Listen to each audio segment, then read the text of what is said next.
My name is Oliver Bennett, and this is the story of how I discovered my wife's affair through a piece of mail that wasn't meant for me. It's also the story of how I fought back using nothing but the truth, proper legal channels, and a determination to protect my son. What happened to my family might sound like fiction, but every word of this account is real. I'm 39 years old, a freelance graphic designer living in Portland, Oregon's Hawthorne district. My wife Hannah is 36, a curator at the Portland Art Museum. We've been married 13 years and have a 10-year-old son named Lucas, who inherited both our artistic genes and Hannah's stubborn streak. Portland has always been our kind of city.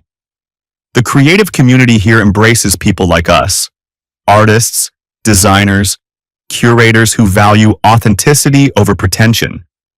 We bought our craftsman house 8 years ago for $485,000, and watching it appreciate to around $650,000 has been one of our few smart financial moves. The $2,100 monthly mortgage payment still makes me wince sometimes, especially during slow freelance months, but Hannah's $68,000 from the museum combined with my $75,000 in design work keeps us comfortable. Our life had a rhythm. Hannah would curate exhibitions, attend gallery openings, and schmooze with collectors while I handled the day-to-day design work from my home studio. We collaborated professionally too. I designed promotional materials for her shows, and she connected me with cultural institutions needing branding work. Lucas thrived in this environment, showing real artistic talent and spending weekends with us visiting museums and art fairs throughout the Pacific Northwest. Looking back, I can pinpoint exactly when things started changing. It was 8 months before everything fell apart, when Hannah got promoted to senior curator. The promotion came with increased responsibility for major exhibitions and, apparently, access to an entirely different social circle. "Oliver, you should see some of the collectors who come through now," Hannah said one evening as she touched up her makeup before heading out to another gallery event. "These people own original Pollocks, Rothkos hanging in their living rooms like it's nothing." "Sounds intimidating," I replied, looking up from the brewery logo I was designing. "Want me to come with you tonight?"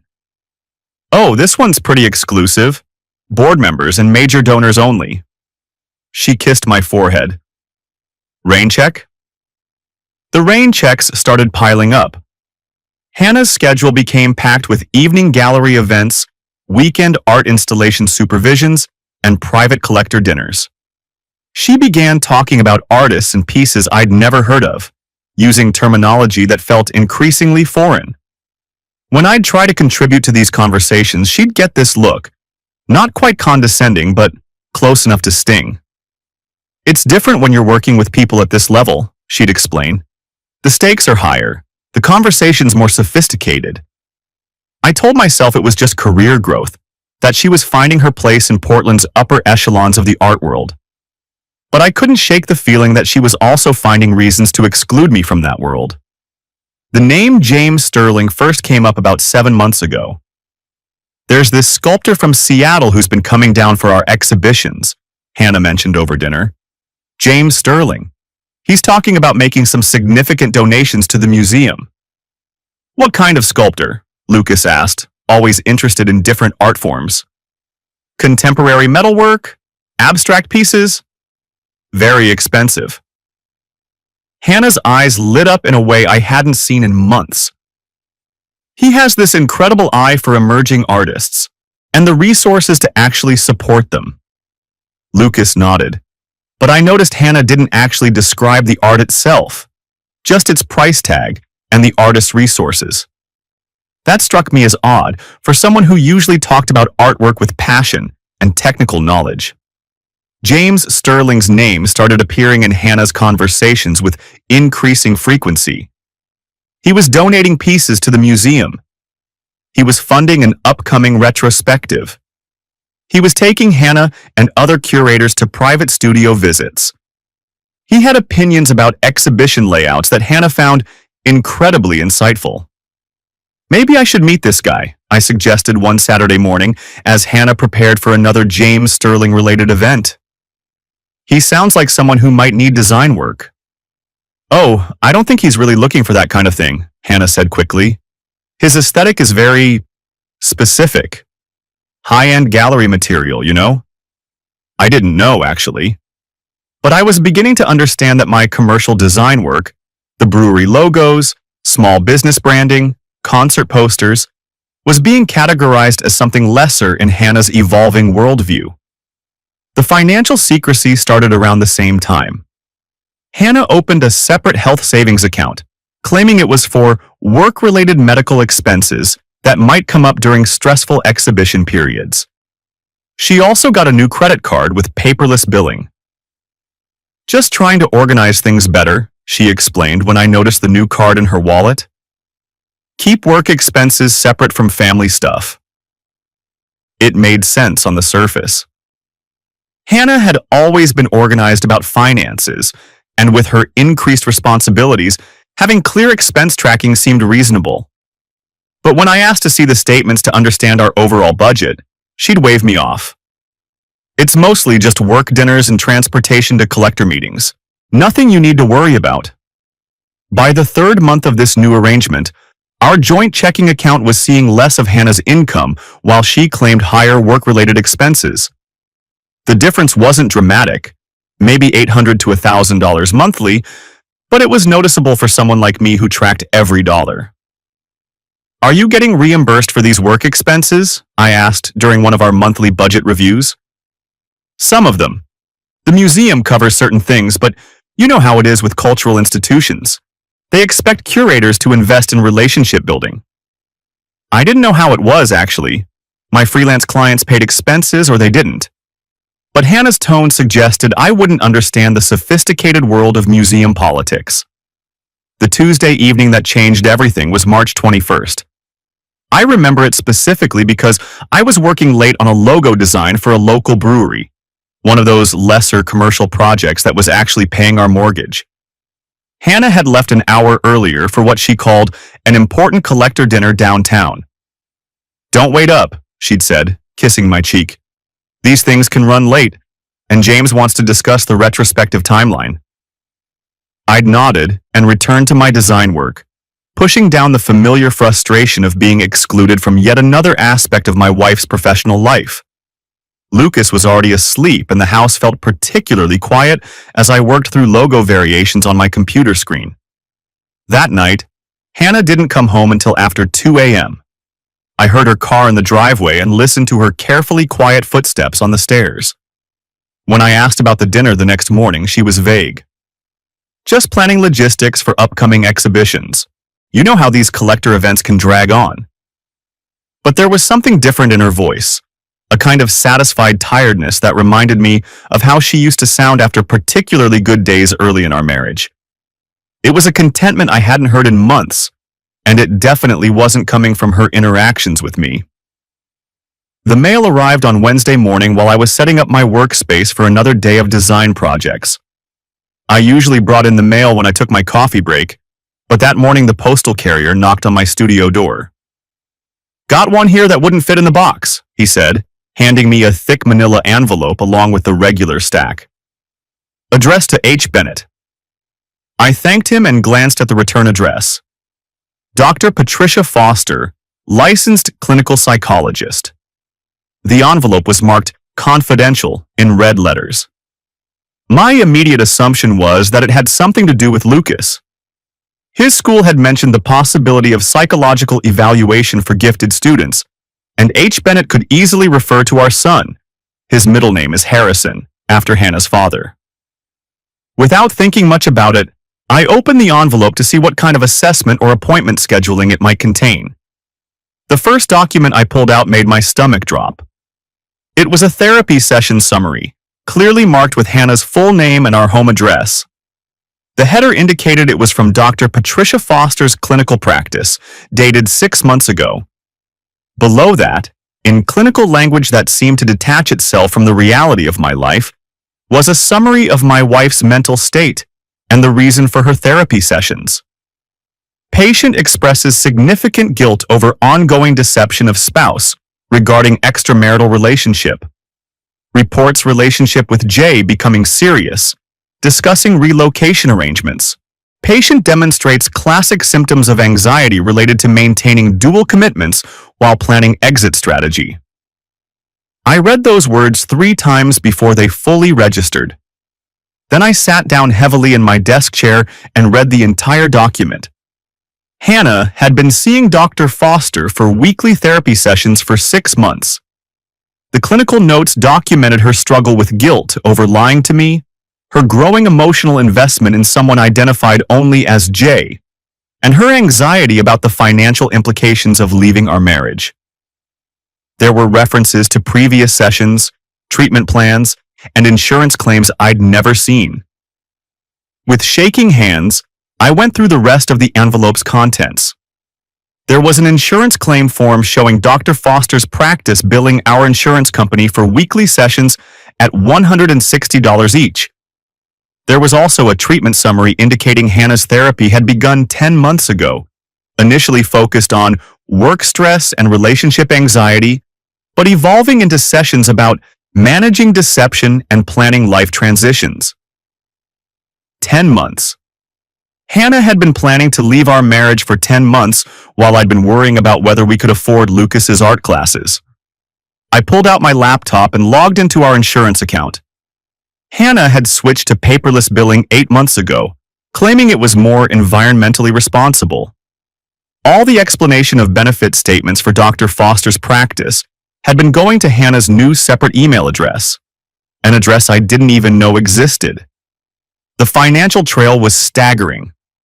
Over 6 months, Hannah had incurred $3,200 in therapy costs, not including whatever she'd paid out of pocket for sessions that exceeded our insurance coverage.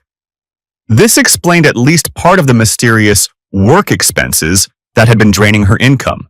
But the money was nothing compared to the betrayal laid out in clinical detail across these professional documents. Hannah hadn't just been having an affair. She'd been systematically planning our family's destruction while maintaining the facade of marriage counseling that could have helped us. Instead of addressing problems in our relationship, she'd been preparing to abandon it. I spent the next hour reading through Dr. Foster's notes, each detail cutting deeper than the last. Patient reports attraction to Jay's financial security and cultural sophistication. Describes current spouse as limiting to her professional growth and social aspirations. Expresses fear of poverty if marriage ends, but increasing confidence that relationship with Jay offers long-term stability. Patient discusses timeline for disclosure to spouse, weighing optimal moment against Jay's establishment in Portland cultural scene. Reports coordinating exhibition schedules with personal relationship decisions. Patient exhibits significant anxiety about impact on child, but maintains that relocation to higher socioeconomic environment would benefit family long-term. Demonstrates rationalization patterns typical of individuals justifying harmful behavior through perceived future benefits. The clinical language made it worse somehow. Hannah's betrayal was being documented with the same professional detachment as a broken bone or a routine physical exam. But these weren't symptoms. They were calculated decisions to deceive me while I worried about our budget and took care of our son. The most devastating notes came from more recent sessions. Patient reports increased physical intimacy with Jay and decreased emotional availability to spouse. Acknowledges spouse's growing isolation but maintains that honest disclosure would be premature, given uncertain timeline for Jay's commitments to Portland scene. I closed the laptop and sat in my studio for a long time, watching the rain streak down the windows. 10 months of marriage while my wife planned her exit strategy. 10 months of me trying to be supportive of her career growth, while she systematically excluded me from her professional life. 10 months of wondering why she seemed distant while she was literally receiving professional guidance on how to manage her deception. The anger came in waves. First at Hannah for the betrayal, then at myself for missing the signs. Then at the entire situation that had reduced my family to clinical notes in a therapist's file. But underneath the anger was something more useful. Clarity. I finally understood why Hannah had become so secretive about her finances, why she'd started talking about her colleagues and their world as something I couldn't comprehend, why she'd been coming home late with that satisfied tiredness. She'd been building a parallel life while I'd been designing logos and taking care of our son. But I also realized something else. Hannah's therapy records weren't just evidence of betrayal. They were evidence of systematic deception that could have legal implications. If she'd been using our family resources to plan her exit strategy while hiding assets and income, there could be consequences beyond the emotional devastation. I carefully put all the documents back in the envelope and locked it in my studio filing cabinet. Then I did something I'd never thought I'd need to do. I started researching divorce attorneys. That evening, Hannah came home at her usual time, around 7:30. She kissed my cheek and asked about my day while warming up leftover takeout for dinner. "How was the museum today?" I asked, watching her face carefully. "Busy. We're finalizing details for the spring retrospective. James has been incredibly helpful with the donor coordination." Her voice had that same satisfied tone I'd heard the night before. She was happy, genuinely happy, in a way she hadn't been with me in months. But now I knew why. "That's great," I said. "Sounds like he's really invested in the museum's success." He is. It's refreshing to work with someone who really understands the vision for what we're trying to accomplish. The casualness of her deception was almost more shocking than the affair itself.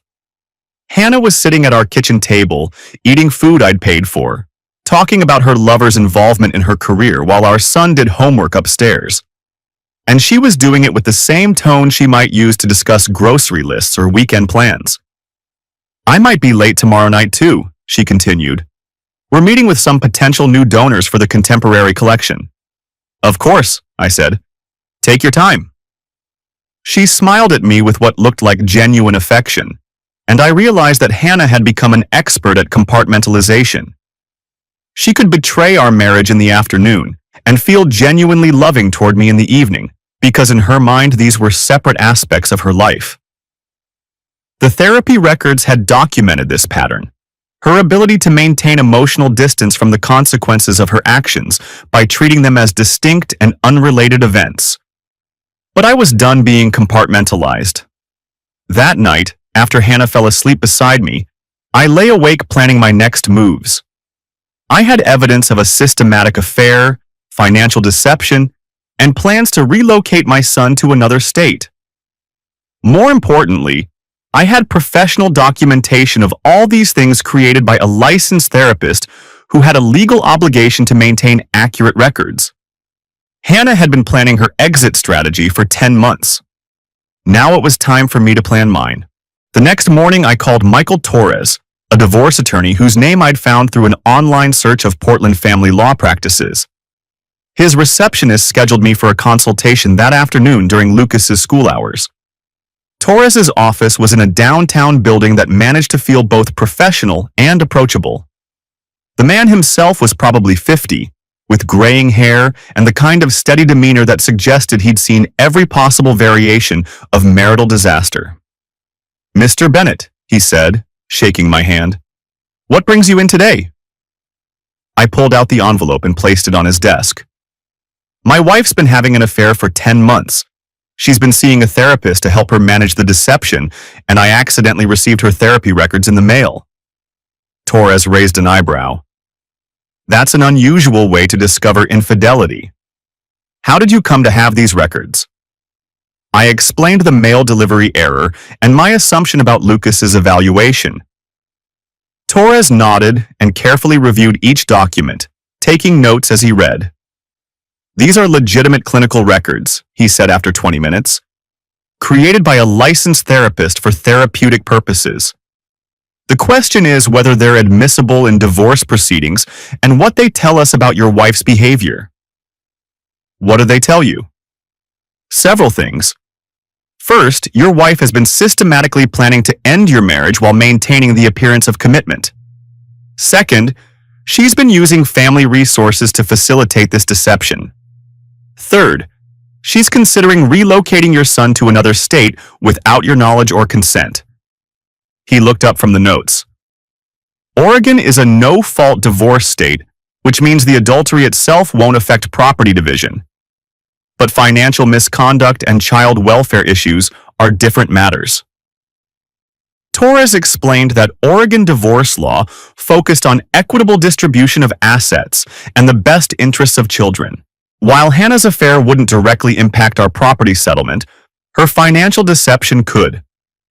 The money she'd spent on therapy to manage her affair, plus any other undisclosed expenses related to her relationship with Jay, could be considered dissipation of marital assets. The bigger concern is the child custody implications, Torres continued.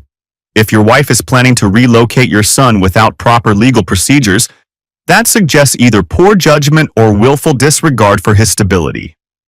Family courts take that very seriously. He recommended that I immediately issue a spoliation letter to Dr. Foster's office, legally requiring them to preserve all therapeutic records related to Hannah's treatment. This would prevent any attempt to destroy or alter evidence if Hannah became aware of my knowledge. I also want to understand the scope of your wife's deception, Torres said.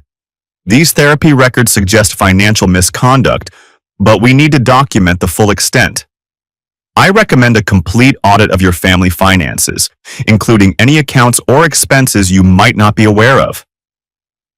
Torres explained that my next steps should be methodical and legally sound. First, preserve all evidence. Second, document the financial misconduct. Third, investigate Hannah's plans regarding Lucas's potential relocation. Fourth, prepare for custody evaluation if necessary. One more thing, Torres said as I prepared to leave.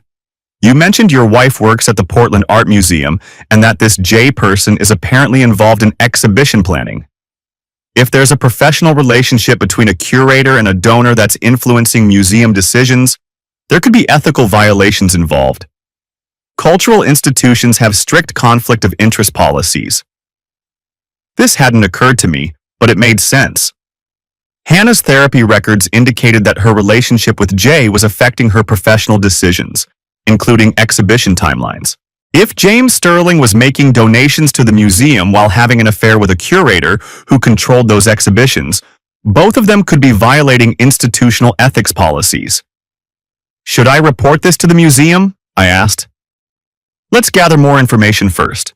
If we're going to raise professional ethics concerns, we want to be certain of our facts and timing. I left Torres's office with a clear plan and a growing sense of control over the situation. For 10 months, Hannah had been managing our family's dissolution through careful planning and professional guidance. Now I had professional guidance too, and unlike Hannah's therapist, my attorney was focused on protecting my rights rather than enabling my deception. That afternoon, I began my own investigation. I started by reviewing 3 years of bank statements, credit card bills, and financial records. The pattern was subtle but clear. Beginning about 10 months ago, Hannah's financial behavior had changed significantly. The separate health savings account and credit card were just the beginning. Hannah had also opened an individual checking account at a different bank, started using a separate cell phone plan, and begun claiming significantly higher work-related expenses. Over the past 10 months, she diverted approximately $8,000 in family income toward expenses I couldn't account for. But the financial investigation revealed something else interesting. I found records of several large charitable donations made to the Portland Art Museum by James Sterling's foundation, all clustered around specific dates that corresponded to Hannah's exhibition announcements. In September, Sterling donated $150,000 3 days before Hannah announced the contemporary sculpture exhibition. In December, his foundation contributed $200,000 the week before the retrospective exhibition was formally approved. The pattern was too precise to be coincidental. Sterling was making strategic donations immediately before receiving favorable curatorial decisions from Hannah. This looked less like cultural philanthropy and more like a systematic quid pro quo arrangement. I called Torres and shared my findings. "This is exactly what I was hoping we wouldn't find," he said. "Your wife isn't just having an affair. She's potentially involved in a conflict of interest that could constitute professional misconduct. Museums have very strict policies about curator-donor relationships specifically to prevent this kind of situation." Torres recommended that I compile a comprehensive timeline of Sterling's donations, Hannah's exhibition decisions, and the development of their personal relationship. If the correlation was as clear as it appeared, we would have grounds for formal complaints to the museum's ethics committee and board of trustees. "This changes the scope of what we're dealing with," Torres explained. "Your wife's affair isn't just a personal betrayal. It's potentially a professional ethics violation that could affect her career and reputation in the cultural community." That evening, I looked up James Sterling online for the first time. What I found confirmed my worst suspicions and added new dimensions to the betrayal I was uncovering.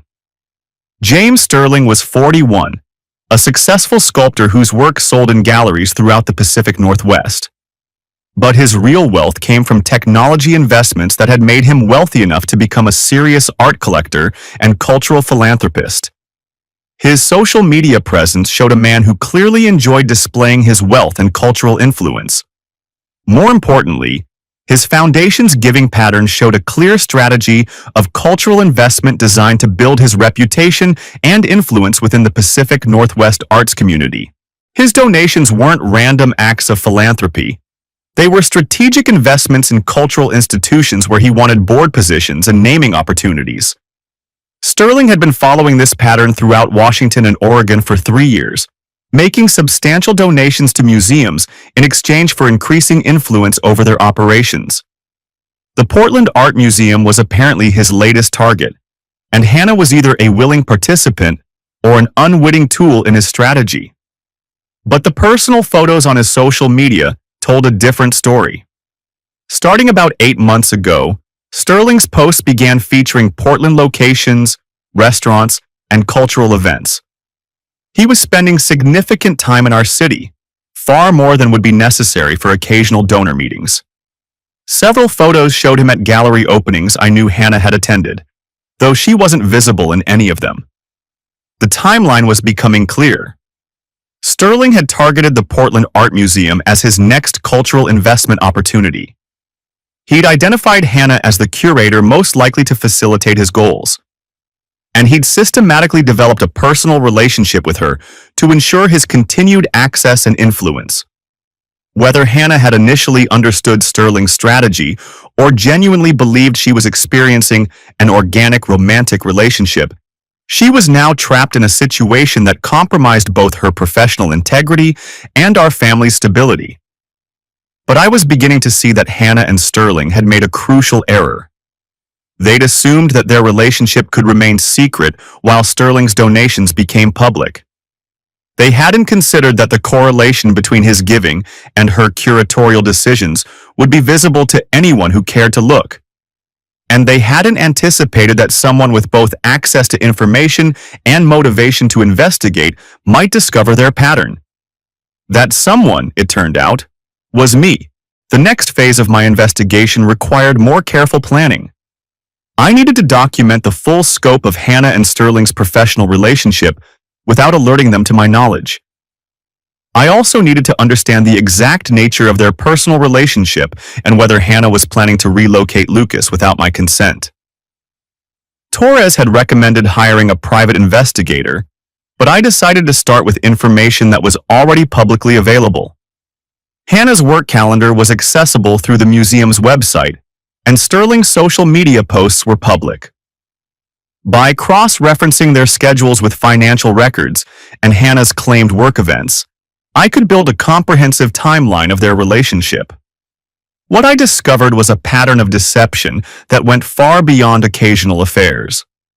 Hannah and Sterling had been coordinating their schedules for months, using museum business as cover for personal meetings.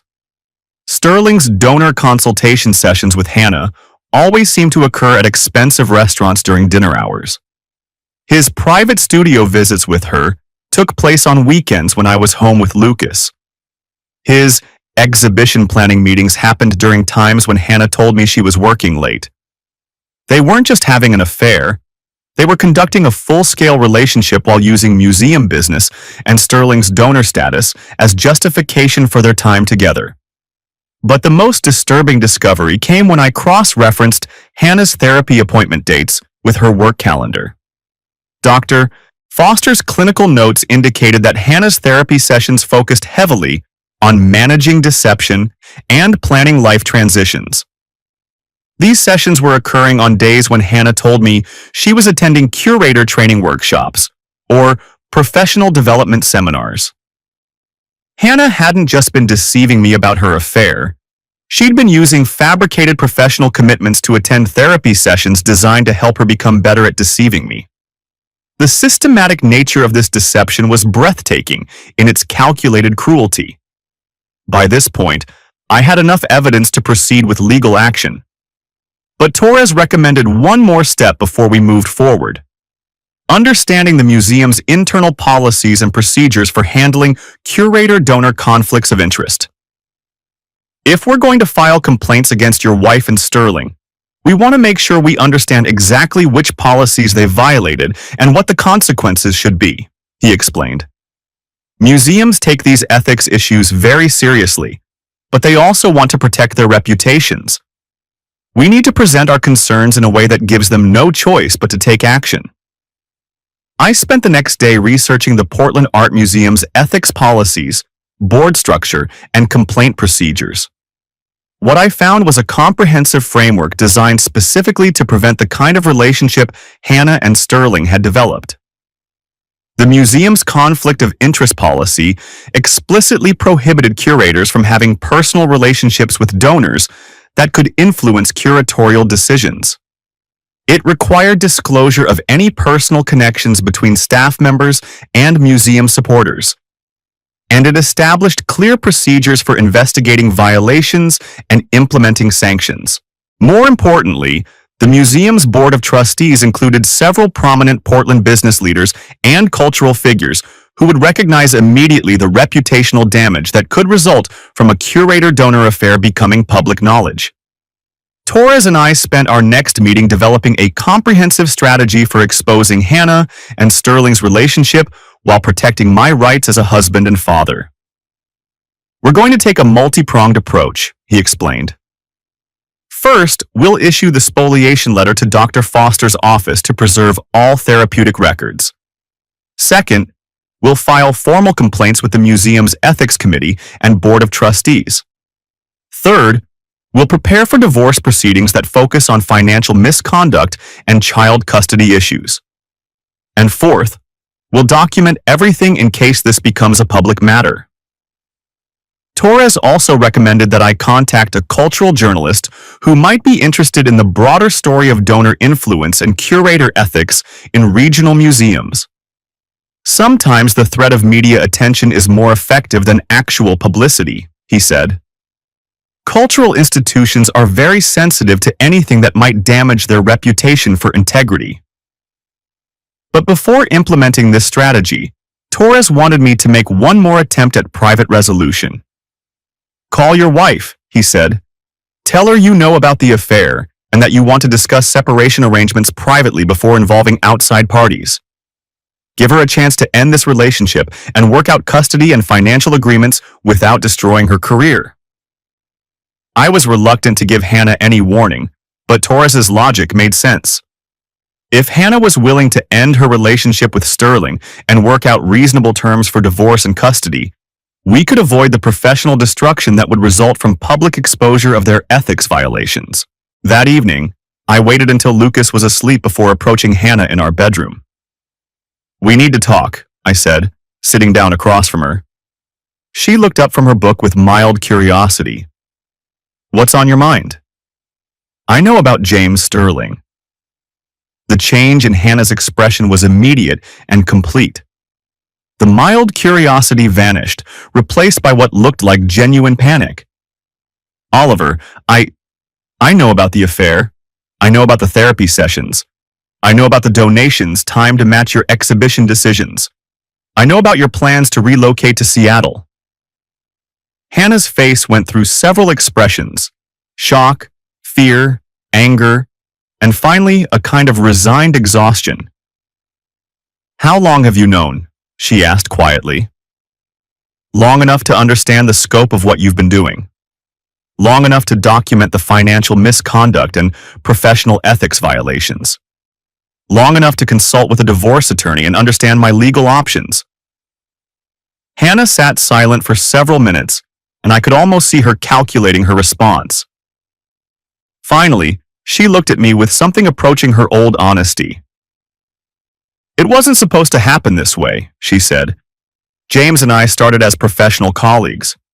He's incredibly knowledgeable about contemporary art, and his donations were helping us build exhibitions that would establish Portland as a major cultural destination."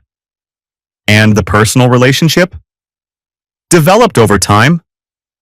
"Oliver, you have to understand, James represents opportunities I've never had, not just financially, but intellectually and professionally. He's connected to galleries and collectors throughout the country. He could help my career in ways that staying in Portland never could. While you used our family resources to plan your exit strategy." Hannah's defensiveness flared. "I've been supporting this family for 13 years. Every decision I made was about building a better future." "For whom?" "Because from where I'm sitting, it looks like you've been building a better future for yourself while systematically deceiving your husband and son." We talked for another hour, but it became clear that Hannah had convinced herself that her deception was justified by her potential future with Sterling. She genuinely believed that relocating to Seattle with a wealthy collector would benefit Lucas, despite the disruption to his current life and relationship with me. More troubling, Hannah showed no understanding of the professional ethics violations she'd committed. In her mind, Sterling's donations and their personal relationship were separate matters that happened to occur simultaneously. She couldn't or wouldn't recognize that her curatorial decisions had been compromised by personal interests. "I've given you an opportunity to end this relationship and work out reasonable separation terms privately," I said finally.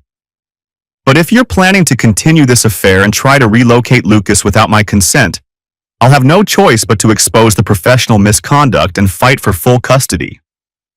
Hannah's response confirmed that private resolution wasn't possible. "James and I are planning our future together. Lucas deserves opportunities that being with James can provide. I'm not going to let your jealousy interfere with what's best for our son." The conversation ended with Hannah sleeping in our guest room and me calling Torres first thing the next morning. "She's not backing down," I told him. "She's convinced that what she's doing is justified, and she's planning to proceed with relocation." "Then we proceed with exposure," Torres replied. "I'll draft the formal complaints today and issue the spoliation letter to Dr. Foster's office. Are you ready for this to become public knowledge?" I thought about Lucas, about the life we'd built in Portland, about the career I'd established in the local design community. Then I thought about Hannah's systematic deception and her plans to relocate my son to accommodate her affair with a wealthy collector. "I'm ready," I said. Torres's first step was issuing a legal demand to Dr. Foster's office, requiring preservation of all records related to Hannah's treatment. The spoliation letter established that any destruction or alteration of therapeutic records would constitute evidence tampering and result in legal sanctions. Within 24 hours, we received confirmation that Dr. Foster's office was preserving all records and would comply with any proper legal demand for their release. This meant that Hannah couldn't rely on therapeutic confidentiality to hide the evidence of her systematic deception. Our next step was filing formal complaints with the Portland Art Museum's Ethics Committee and Board of Trustees. Torres crafted careful, factual letters that documented the correlation between Sterling's donations and Hannah's curatorial decisions without making accusations we couldn't prove. The complaint focused on 4 main points. First, Hannah had failed to disclose a personal relationship with a major donor. Second, her curatorial decisions appear to have been influenced by personal interests rather than institutional mission. Third, Sterling's donation pattern suggested coordination with exhibition planning that could constitute quid pro quo arrangements. Fourth, both parties had violated museum policies designed to maintain public trust in the institution's integrity. We also sent copies of our complaint to several members of the museum's board of trustees, including the chairman and the ethics committee chair. Torres explained that board members had fiduciary responsibility to investigate ethics violations and could face personal liability if they failed to respond appropriately.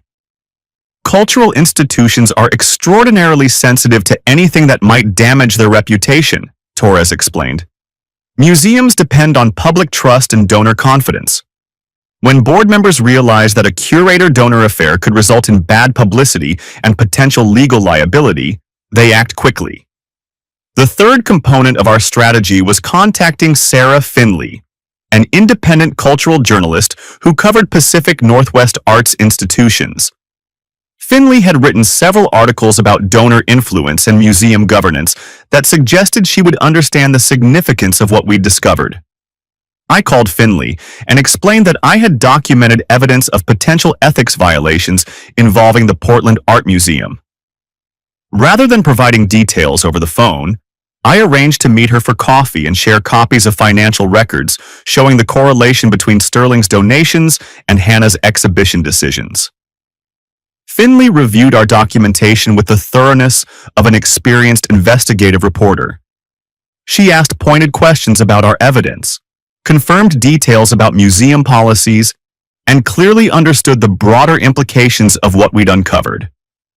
"This isn't just about your personal situation," she said after reviewing our timeline.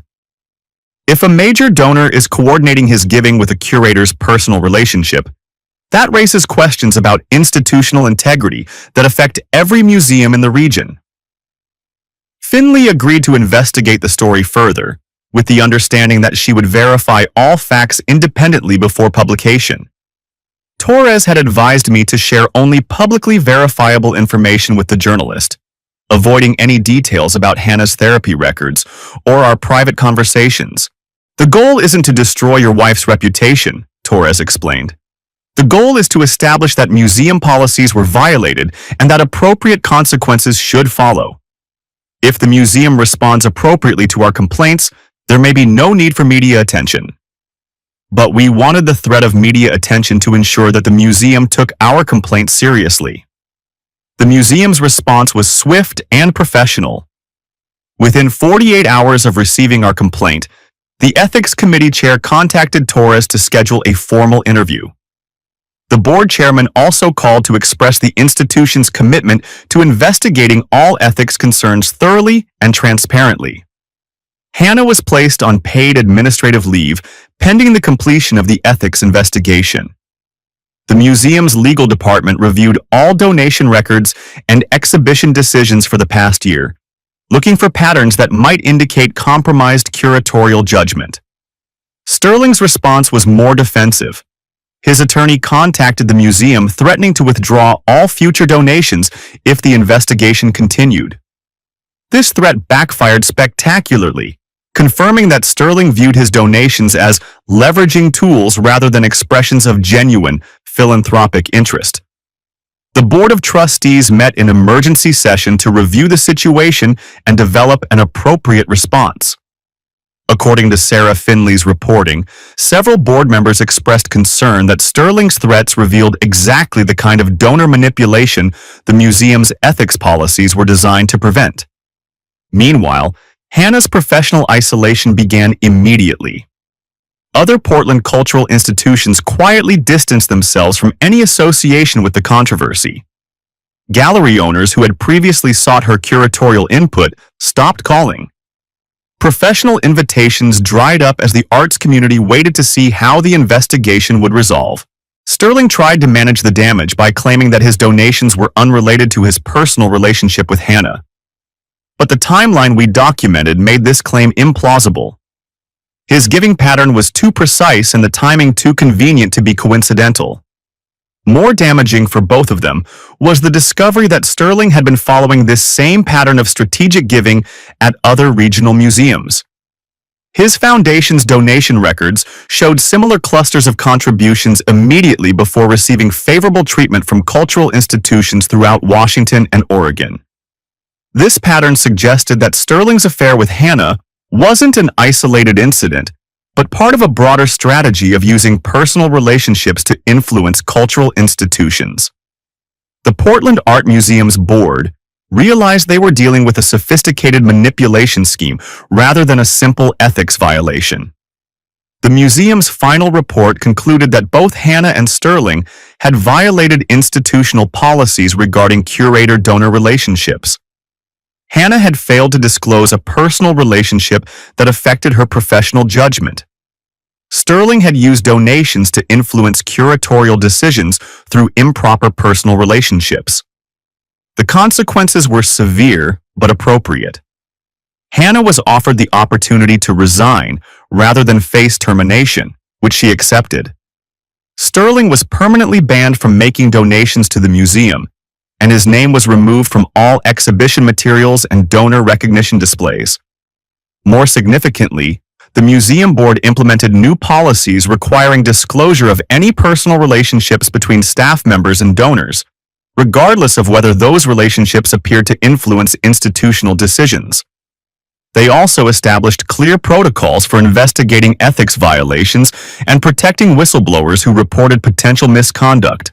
Sarah Finley's article about the situation was published 3 weeks after our initial complaint.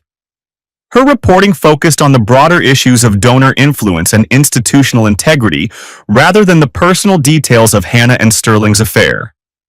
But the article clearly established that both individuals had violated museum policies and that the institution had responded appropriately. The publicity effectively ended both Hannah's career prospects in Portland and Sterling's influence within the regional cultural community.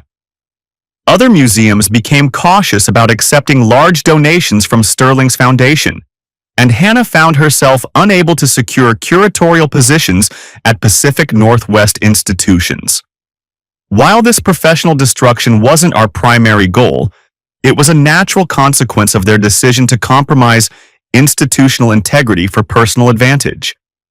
Torres had warned them that ethics violations in the cultural community would have lasting career implications, but they had chosen to proceed anyway. The divorce proceedings moved forward simultaneously with the museum investigation. Oregon's no-fault divorce laws meant that Hannah's adultery didn't directly affect property division, but her financial misconduct did. The court reviewed our documentation of Hannah's hidden expenses, separate accounts, and diversion of family income toward facilitating her affair. While $8,000 wasn't a massive amount, the systematic nature of the deception demonstrated a pattern of financial dishonesty that influenced the final settlement. More important was the custody evaluation. Lucas had been disrupted enough by the separation and Hannah's sudden job loss. The court-appointed child psychologist found that relocating him to Seattle to accommodate Hannah's relationship with Sterling would be harmful to his emotional development and school stability. The custody arrangement awarded me primary physical custody with joint legal custody shared between Hannah and me. Lucas would spend weekends and school holidays with Hannah, but his primary residence would remain in Portland where his school, friends, and extended support network were established. Hannah initially fought this arrangement, arguing that Sterling's wealth could provide Lucas with educational and cultural opportunities unavailable in Portland. But the court found that stability and attachment relationships were more important than financial advantages, especially when those advantages came through a relationship that had already demonstrated poor judgment and ethical compromises. The financial settlement divided our assets equitably, with me retaining the family home due to having primary custody of Lucas. Hannah received her portion of our equity and retirement savings, but she was also responsible for repaying the family funds she'd diverted toward her affair-related expenses.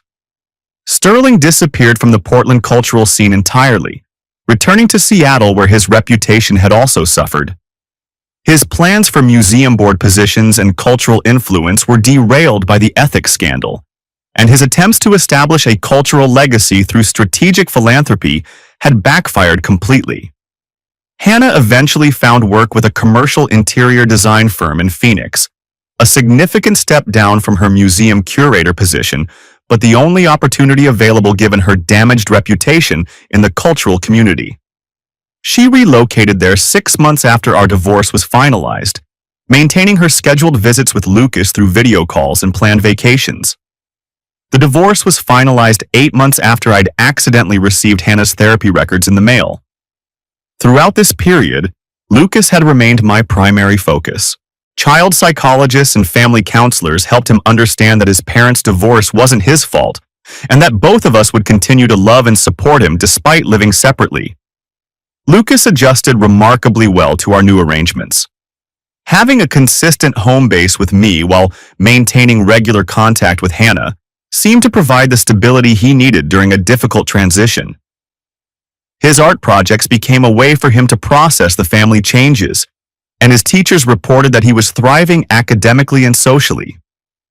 6 months after the divorce was finalized, I received an unexpected opportunity that validated my decision to fight for our family's integrity. The Portland Art Museum contacted me about designing their new brand identity as part of their institutional renewal following the ethics scandal. "We want to work with someone who represents authentic Portland values," the interim director explained. "Your handling of this situation demonstrated exactly the kind of integrity we want to rebuild our reputation around." The museum rebranding project led to additional work with other cultural institutions throughout the Pacific Northwest. My reputation as someone who had stood up for ethical principles while protecting family interests resonated with organizations that valued integrity over expedience. Bennett Design Group expanded from my home studio operation to a full-service agency, employing 12 designers and artists. Our specialty became working with cultural institutions and nonprofit organizations that prioritized mission over profit and values over convenience. The professional growth was satisfying, but the personal growth was more important. Lucas and I developed a closer relationship as we navigated our new family structure together. He learned that standing up for what's right sometimes requires difficult decisions, but that integrity ultimately protects the things that matter most. 2 years after the divorce, I met Jessica Ward at one of Lucas's school art exhibitions. She was an elementary art teacher whose passion for education and authentic commitment to helping children develop their creativity reminded me of what I'd valued most about Portland's cultural community. Jessica and I started as friends, bonding over shared values about arts education and child development. Our relationship developed slowly and carefully, with both of us prioritizing Lucas's comfort and adjustment over our personal desires for companionship. When we decided to move in together a year later, it was with Lucas's enthusiastic approval and a shared commitment to building a family based on honesty, stability, and mutual support. Jessica brought her own artistic perspective and educational experience to our household, creating an environment where creativity and learning were celebrated rather than commodified. Hannah's contact with Lucas stabilized into a healthy pattern of regular video calls and planned visits during school breaks. She seemed to be rebuilding her life in Phoenix, and her new work in commercial design was providing the financial stability she needed without the ethical complications of her museum career. More importantly, Hannah appeared to be developing better understanding of the damage her deception had caused to Lucas and to our family. Her therapy continued in Phoenix, but now focused on accepting responsibility for her choices rather than managing their concealment. Sterling's presence in our lives ended completely after the museum investigation concluded. His attempt to use wealth and cultural influence to manipulate institutional relationships had failed spectacularly, and his reputation in Pacific Northwest art circles never recovered from the ethics scandal. 5 years after receiving that incorrectly delivered envelope, I can say that fighting for truth and integrity was the right decision for our family. Lucas is now 15, thriving in high school, and planning to apply to art programs at several colleges. He has a strong relationship with both his parents and a clear understanding that ethical behavior sometimes requires difficult choices. The Bennett Design Group has become a respected voice in Pacific Northwest cultural branding, known for working with institutions that prioritize mission and values over financial expedience. Our client list includes museums, galleries, arts education programs, and nonprofit organizations throughout the region. Jessica and I married 2 years ago in a small ceremony that included Lucas as best man and Hannah as a guest who could genuinely celebrate our family's happiness. The relationship that began in crisis had evolved into a partnership based on shared values and authentic commitment to each other's growth. The Portland Art Museum recovered from the ethics scandal stronger than before, with new policies and leadership that prioritize transparency and integrity. They've become a model for other cultural institutions dealing with donor influence and conflict of interest issues. Hannah remarried last year to a fellow designer in Phoenix, and their relationship appears to be based on honesty and shared professional interests rather than financial opportunity or social advancement. Her visits with Lucas have become genuinely enjoyable for all of us, demonstrating that family relationships can heal when built on truth rather than deception. Looking back, I realized that receiving Hannah's therapy records was both devastating and fortunate. Devastating because it revealed the extent of betrayal I hadn't suspected. Fortunate because it gave me the evidence needed to protect my son and myself from the consequences of systematic deception. The experience taught me that integrity isn't just about personal values. It's about protecting the people and institutions that depend on honest behavior. Hannah and Sterling's affair might have been a private matter, but their decision to compromise museum ethics and family stability made it a public concern that required decisive action. I learned that fighting for what's right sometimes means accepting difficult consequences, but that the alternative, allowing deception and manipulation to continue, creates even worse outcomes for everyone involved. Lucas learned that his father would protect our family's interests regardless of personal cost, and that lesson has become a foundation for his own developing character. Most importantly, I discovered that building a life based on authentic values attracts people who share those values. The cultural community that embraced Bennett Design Group, the educational colleagues who welcomed Jessica into our lives, and the institutional clients who trusted us with their missions, all recognize that integrity creates better outcomes than expedience. The medical records that accidentally arrived at my door revealed more than Hannah's affair. They revealed the systematic deception that was destroying our family's foundation. But responding to that revelation with careful planning, legal guidance, and unwavering commitment to truth ultimately created opportunities for all of us to build better lives. Hannah found work that matched her actual skills rather than social aspirations. Lucas developed resilience and character through navigating family crisis with honesty and support. Jessica and I built a partnership based on shared values rather than romantic fantasy. And I learned that protecting what matters most sometimes requires fighting battles you never wanted to fight. The story that began with a piece of mail delivered to the wrong address ultimately became a story about the power of truth to transform difficult circumstances into opportunities for growth. That transformation wasn't easy or immediate, but it was authentic and lasting in ways that Hannah's deception could never have been. Today, our family includes Jessica and me, Lucas, who splits his time between Portland and Phoenix, and Hannah, who has rebuilt her life around honest relationships and work that reflects her actual talents rather than her social ambitions. We've all learned that integrity creates possibilities that deception destroys, and that lesson continues to guide our decisions years after the crisis that taught it to us. The envelope marked "confidential" that started this story was intended to help Hannah manage her deception more effectively. Instead, it became the tool that allowed truth to prevail and our family to rebuild itself on a foundation that could actually support our future growth. Sometimes the most devastating discoveries create opportunities for the most important transformations, if you have the courage to pursue truth rather than convenient fiction. That courage was the most valuable thing I learned from the worst experience of my life, and it continues to guide every decision I make for our family's future.